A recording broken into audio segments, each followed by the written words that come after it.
Kalau umat Tuhan yang dikasihi dan diberkati oleh Tuhan. Hari ini saya tidak datang membawa pendapat pribadi, tapi saya membawa suara firman Tuhan yang hidup. Firman Tuhan dalam 1 Timotius 4 ayat 14 berkata, janganlah engkau lalai dalam mempergunakan karunia rohani yang ada padamu. Dan dalam Matius 25 ayat 14 sampai 30, kita membaca tentang perumpamaan tentang talenta, intinya jelas, tegas, dan tidak bisa ditawar. Jangan lalai, jangan diam, jangan kubur apa yang Tuhan percayakan. Saudara, banyak orang berpikir dosa itu hanya tentang melakukan kejahatan. Tapi hari ini saya mau berkata dengan tegas, kelalaian terhadap karunia Tuhan adalah dosa di hadapan Tuhan. Tuhan sudah memberi dengan cuma-cuma. Mengenai perumpamaan tentang 5 talenta, 2 talenta, dan 1 talenta. Siapa yang menjalankan dengan baik, dia akan diberi dan ditambah. Tapi meskipun dia memiliki talenta yang sedikit, namun tidak menjalankan, itu juga adalah suatu yang mendukakan hati Tuhan. Jadi kasih Tuhan, kita bertanggung jawab. Saudara, karunia itu seperti air. Kalau air itu mengalir, air itu akan baik dan semakin baik dan memberi kehidupan. Tetapi kalau air itu ditahan dalam suatu saluran, air itu akan menjadi busuk dan beracun. Begitu juga karunia. Kalau saudara tidak perlapakan, tidak jalankan, tidak salurkan, itu akan menjadi rusak dan menjadi penyakit bagi kita sendiri. Saya bicara bukan teori, saya sudah mengalami hal itu. Ketika kita mulai lalai, mulai menunda-nunda, mulai enggan melayani, kita pikir kita aman, tapi kenyataannya kita sendiri yang kena dampaknya. Ada yang kehilangan kepekaan rohani, ada yang kehilangan damai, ada yang mulai kering secara rohani, ada yang terkena sakit penyakit dan kelemahan.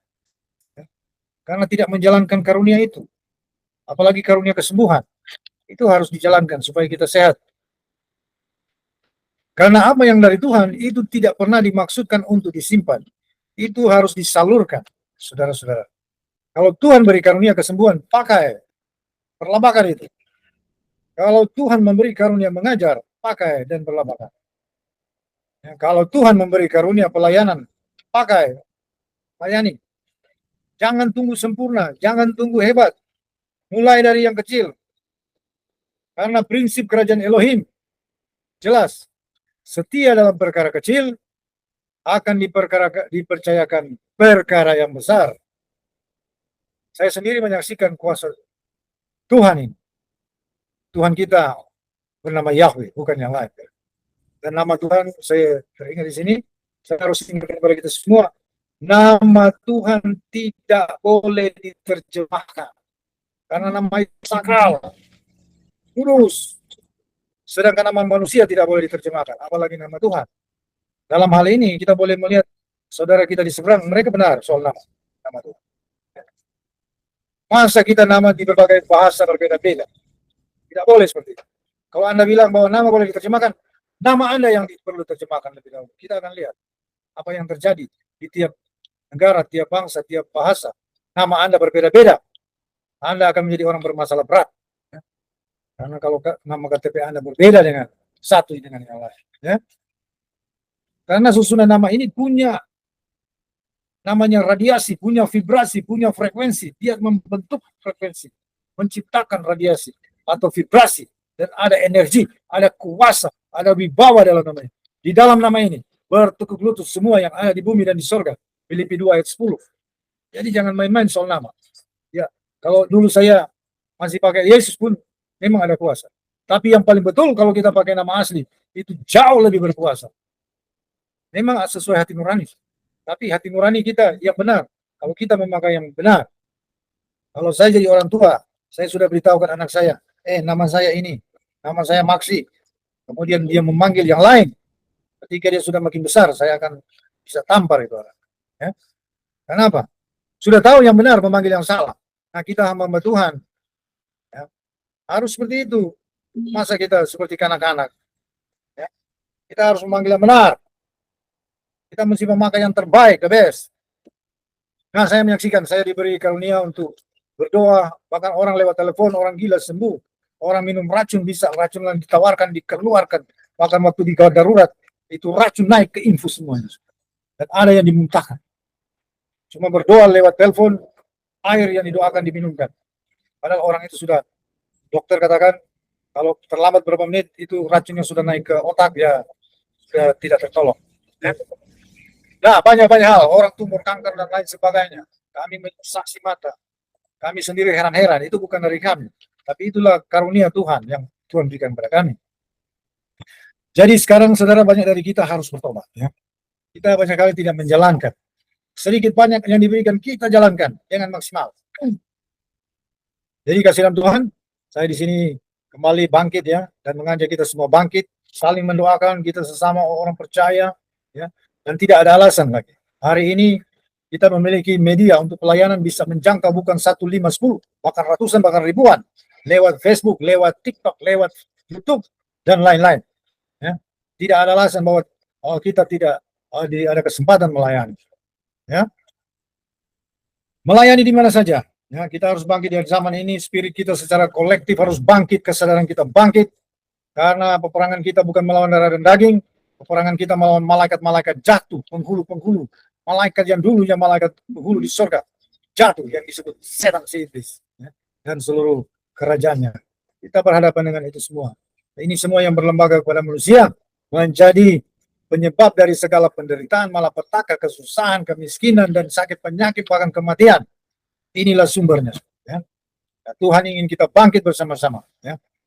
Kita dipulihkan dengan penebusan darah Tuhan Yeshua Masih diberi Golgota. Ya. Oke. Jadi kasih dalam Tuhan, kuasa Tuhan juga tidak bisa dibatasi dengan waktu. Mungkin video saya tahun lalu atau akan ditonton tahun depan, orang yang akan menonton dia akan mengalami kuasa itu. Ya. Percaya. Yang penting ketika Anda ditantang dalam iman, Anda ada tindakan, ada respon. Firman Tuhan dalam Kisah Para Rasul 3 ayat 21 berkata tentang pemulihan segala sesuatu, bahwa Yeshua HaMashiach akan berada di surga sampai pemulihan segala sesuatu. Segala sesuatu yang terutama adalah nama Tuhan itu mesti dipulihkan terlebih dahulu. Ya. Jangan berharap Tuhan akan datang sebelum namanya dipulihkan, saudara. Masa namanya di 100 bahasa, 100 nama, berbeda-beda. Tidak boleh seperti itu.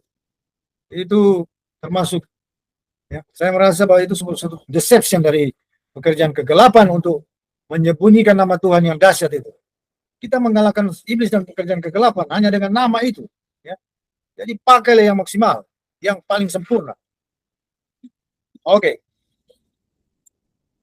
Jadi Tuhan akan datang kalau kita telah mengembalikan nama yang sebenarnya sebagai Bapa di surga, namanya adalah Yahweh. Dan sebagai juru selamat namanya Yahshua. Artinya Yah adalah Yahweh, Shua adalah juru selamat. Itulah nama Yeshua. Ya. Pada zaman para rabi, pada zaman Yeshua lahir sebagai Mesias juru selamat, pada zaman itu memang berlaku larangan dari para rabi bahwa nama Yah jangan dipanggil. Jadi mereka rubah jadi Yeshua. Ya. Itu saya kira adalah penjelasan yang sangat logis. Tetapi yang sebenarnya nama yang dipersiapkan adalah nama Yosua. Nama Yosua dalam bahasa asli adalah Yahshua. Ya, itulah nama Mesias. Nama Yosua itu bukan nama sebenarnya dari Yosua di perjanjian lama, adalah Hosea. Tapi Tuhan mengubah namanya. Itulah nama yang dipersiapkan untuk Mesias yang akan datang. Dan saya percaya zaman ini adalah zaman pemulihan iman, pemulihan kehidupan, pelayanan, dan orang sedang mencari, dan Tuhan sedang mencari orang-orang yang tidak lalai. Amin. Yang setia. Jadi saudara, saya akan ajak kita berdoa ya. Percaya dengan iman bahwa apa yang kita doakan itu akan terjadi. Amin. Oke, mari kita berdoa. Bapa di surga, Tuhan langit dan bumi, kami mengucap syukur buat segala kasih karunia dan anugerah. Kami berdoa para pemirsa Tuhan yang dalam pergumulan, apakah sakit penyakit, apakah kelemahan, apakah tertutup jalan, apakah mengalami stagnansi, apakah mengalami berbagai-bagai persoalan rumah tangga. usaha Bapa di sorga, mereka mengangkat tangan kepadamu, maka Tuhan kuasamu bekerja saat ini, yang sakit sembuh dalam nama Yesus Masih. Baik sakit infeksi, tumor, kanker, berbagai-bagai kelemahan, sakit penyakit, racun sekalipun dinetralisir dengan kuasa di dalam nama Yesus Masih. Kuasa darah Yesus Masih mentahirkan, menguduskan roh, jiwa, tubuh dari semua pemirsa yang dalam pergumulan, yang sakit sembuh, yang lama jadi kuat, kekuatan baru mengalir dalam nama Yesus Masih. Semua penyakit yang bernama atau tidak bernama, yang dapat dijelaskan secara medis atau tidak dapat dijelaskan secara medis, kami hancurkan kuasanya dalam nama Yesus. Roh sakit penyakit keluar, roh kesusahan, penderitaan, malapetaka, singkirkan dalam nama Yesus. Kutuk-kutuk sumpah serapah, apapun yang mengikat pada kelemahan, kemiskinan, kesusahan, pada kegagalan, pada kelemahan, kami katakan hancurkan dalam nama Yesus. Yang membutuhkan berkat, Tuhan karuniakan berkat dalam segala usaha dibuat berhasil di dalam nama Yesus. Yang membutuhkan pemulihan keluarga, rumah tangga, hubungan suami istri, kakak beradik, Tuhan pulihkan. Roh perceraian, konflik, benturan, dan pertikaian, kami katakan hancurkan dalam nama Yesus. Pekerjaan iblis dihancurkan dalam nama Yesus. Terima kasih Bapak di surga. Terima kasih. Apapun pergumulan daripada umat Tuhan yang mereka angkat tangan pada saat ini, mujizat terjadi, pertolongan ajaib terjadi di dalam nama Yesus. Terima kasih Tuhan. Terima kasih. Bahkan dalam segala pergumulan ada jalan keluar terjadi. Ada jalan keluar yang ajaib. Sehingga dalam segala nama Tuhan dipuji, dimuliakan. Terima kasih. Namamu adalah Yahweh, dan sebagai juru selamat, namamu adalah Yeshua Masih. Terpatrai semua di dalam nama Bapa dan Putra dan Roh Kudus, yaitu nama Bapa Yahweh, Putra Yeshua Masih, dan Ruach Kudus Yahweh. Haleluya. Amin. Saudara, demikian dan sampai kita ketemu di tayangan atau video-video selanjutnya. Bapa di surga memberkati kita semua. Shalom.